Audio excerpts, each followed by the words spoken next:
맥북을 처음 쓰면 당황스럽습니다. 윈도우에 시작 메뉴도 없고요. 파일을 열려고 엔터를 치면 파일명 변경 모드가 뜹니다. 커맨드 X로 잘라내기는 안 됩니다. 문장을 수정하려고 딜리트 키를 누르면 오른쪽 글자가 아닌 왼쪽 글자가 지워집니다. 한영키도 없어서 한영 전환할 때마다 새끼손가락에 경련이 옵니다. 맥북을 괜히 샀나 싶은 생각이 듭니다. 이렇게까지 써야 하나 싶습니다. 하지만 제가 맥북을 15년째 써보니 맥북만큼 좋은 노트북이 없습니다. 윈도우라는 익숙함에서 벗어나 적응하는데 시간이 걸리는 것일 뿐 쓰다 보면 맥북만큼 편한 게 또 없습니다. 처음에 설정 한 번만 해두면 두고두고 편하게 쓸 수 있습니다. 맥북을 효율적으로 쓸 수 있도록 설정하는 법과 자주 쓰는 단축키, 그리고 초반 설정에 필요한 필수 앱까지 놓치기 쉬운 기초적인 부분부터 소개해드립니다. 우선 트랙패드부터 설정해보겠습니다. 커맨드 스페이스를 눌러 스팟라이트를 호출하고 거기에 손쉬운을 입력하면 손쉬운 사용이 나옵니다. 엔터 눌러서 들어갑니다. 그리고 아래에서 포인터 제어로 들어가서 트랙패드 옵션을 클릭합니다. 드래그의 트랙패드 사용을 활성화하고 드래그 스타일을 세 손가락으로 드래그하기로 변경합니다.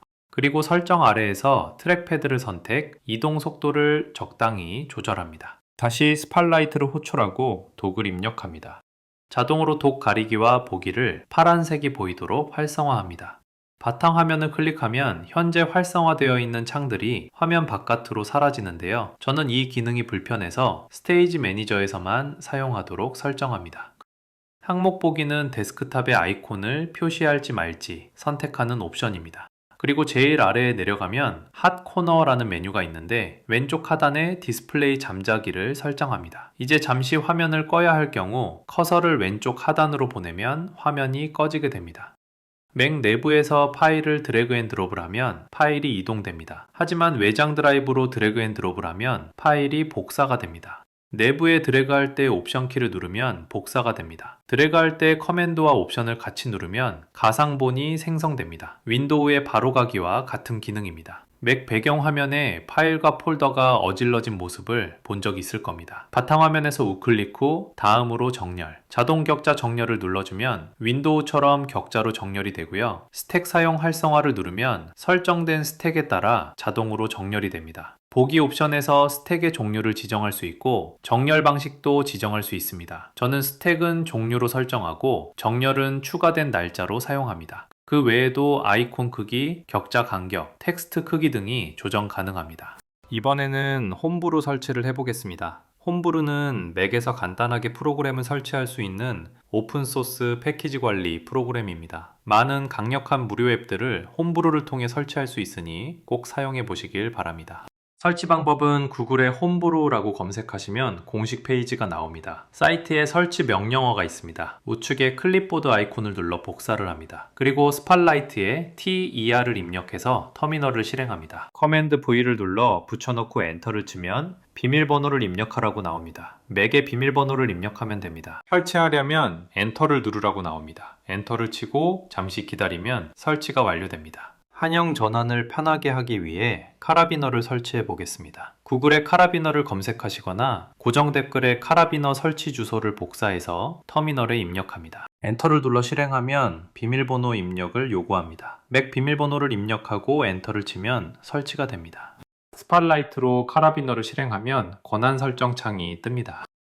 가운데에 오픈이라 적힌 부분을 클릭하면 입력 모니터링 창이 뜹니다. 파란색 활성화가 보이도록 클릭을 하면 비밀번호를 요구합니다. 비밀번호를 입력하면 재시작을 요구합니다. 앱을 재시작해 줍니다. 왼쪽에 사용할 키를 모디파이어에서 오른쪽 커맨드를 선택합니다. 오른쪽에 펑션 키에서 F16키를 선택합니다. 환경 설정에서 키보드 단축키, 입력 소스를 클릭합니다. 상단의 컨트롤 스페이스를 더블 클릭하고 오른쪽 커맨드 키를 누릅니다.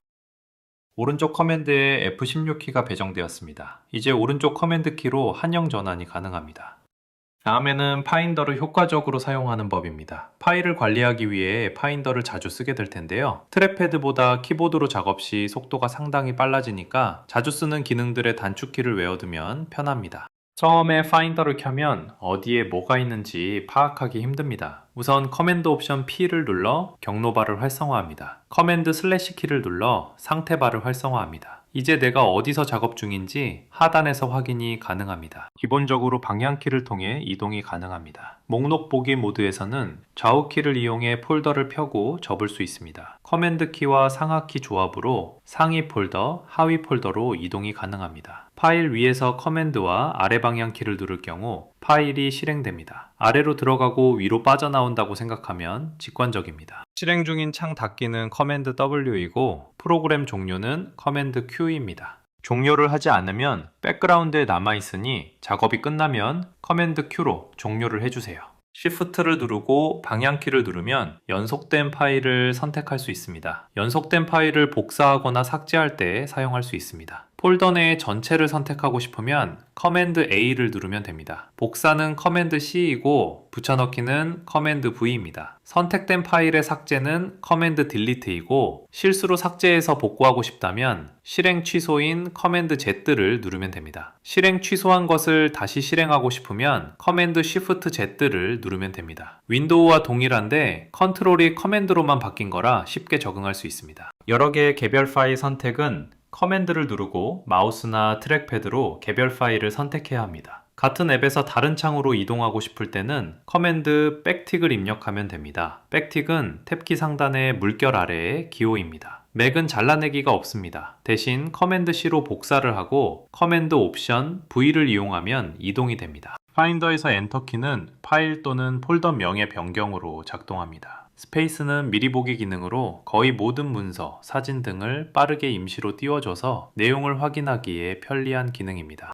마지막으로 새 창, 새 탭, 새 폴더 만들기입니다. 커맨드 N으로 새 창, 커맨드 T로 새 탭, 커맨드 Shift N으로 새 폴더 만들기입니다. 그리고 여러 파일을 선택한 상태에서 커맨드 컨트롤 N을 누르면 새 폴더를 만들고 선택한 파일들을 그 안에 이동시켜 줍니다. 여러 파일들을 분류할 때 편하게 사용 가능합니다. 파인더에서 새 창을 만들 때 기본 경로를 수정해 보겠습니다. 커맨드 쉼표를 누르면 설정 창이 나옵니다. 거기서 새로운 파인더 윈도우에서 보기에서 원하시는 폴더를 선택해 주시면 됩니다. 그 외에 다른 설정들도 하나씩 만져보시고 본인에게 맞는 설정을 해보시길 바랍니다. 그리고 자주 이용하는 폴더를 파인더 사이드바에 즐겨찾기에 드래그해서 등록해두면 사이드바에서 빠르게 폴더로 접근할 수 있으니 자주 쓰는 폴더는 꼭 사이드바에 등록해서 시간을 아끼시길 바랍니다. 지금까지 설명한 단축키들을 정리해서 화면에 띄워드릴 테니 필요하시면 캡처해서 사용하시길 바랍니다. 맥북에는 홈키, 엔드키, 페이지 업다운 키가 없죠. 특수키와 방향키의 조합으로 문서 편집뿐만 아니라 대부분 어플에서 빠르게 내비게이션이 가능합니다.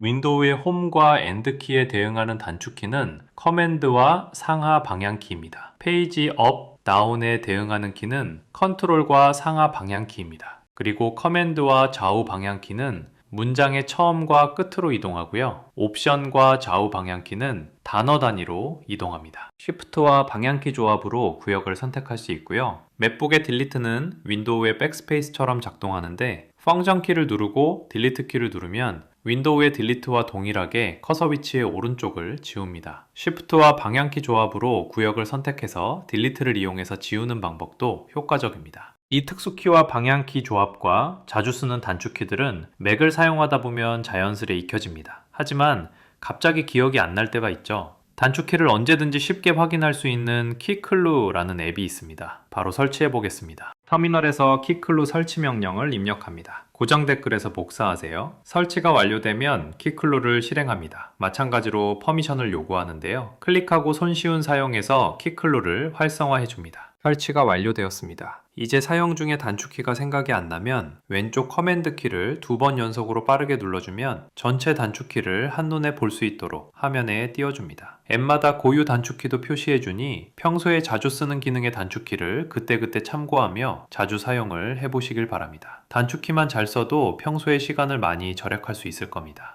오늘은 맥북의 정말 기초적인 부분을 다뤄봤습니다. 사실 얼마 전에 제 친구가 맥북 에어를 샀습니다. 제겐 너무나도 당연한 건데 친구는 엄청 힘들어 하더라고요. 저처럼 맥북을 잘 써보고 싶다고 해서 매번 볼 때마다 알려주는데 설명하는 것보다 영상으로 만들어 놓으면 계속 볼 수 있으니 낫지 않을까 해서 만들어 봤습니다. 앞으로도 생산성을 올리고 시간을 아껴주는 맥북 사용법을 주제로 영상을 계속 만들어 볼까 합니다. 처음으로 만들어 보는 영상이라 엉성한 부분이 많네요. 다음에 더 유용한 팁으로 찾아오겠습니다. 지금까지 영상 봐주셔서 감사합니다. 즐거운 하루 되시길 바랍니다.